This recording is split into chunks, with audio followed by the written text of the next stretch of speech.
Hi 这个里头的那姨妈不用我处理吃啥去吧嘞？姨妈今妈吃的本身那个苗未必今妈来些。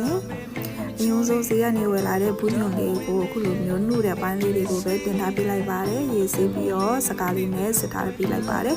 都太太不对，这他们看见你嘞，比到比现他比来吧嘞。စီပူလာပြီးဆိုလို့ရှိရင်တော့ကျွတ်တမျိုးထည့်ကြော်တယ်ခန်းချင်းဒီလေးကိုထည့်ကြော်ပေးလိုက်ပါတယ်လုံးချက်လည်းရတယ်ပေါ့နော်ဒါပေမဲ့ဒီနေ့ကတော့ဒီနေ့ကြော်ချက်တဲ့ပုံစံလေးနဲ့ချက်ချင်တာမို့လို့ခုလိုမျိုးလေးတက်ချက်လိုက်ပါတယ်ပစွန်ချရဲ့ငပိရဲ့ထည့်ပြီးတော့မရေးထည့်ပြီးတော့တည်ထားပေးလိုက်ပါတယ်ဒီနေရာမှာစားရင်ခမုံထည့်လိုက်ပါလေမိမိကမရိုက်တာမိလိုက်ဘူးပေါ့နော်ပြီးတော့ပူညွန့်လေးကိုဆက်ထည့်လိုက်ပါတယ်ရေနဲ့နေရာနဲ့ရေနွေးပုတ်ပတ်စုတဲထားလည်းရှိတော့အဲ့ဒါလေးပါထည့်လိုက်ပါတယ်ခုမျိုးလေးမွေထားပေးလိုက်ပါတယ်ခဏလေးဆက်တဲထားပြီးတော့မှအရင်တော့ကြက်လွယ်တယ်ပေါ့နော်ခဏပါပဲမိနစ်20လောက်တဲထားရင်ကိုမှကြက်နေပြီပေါ့နော်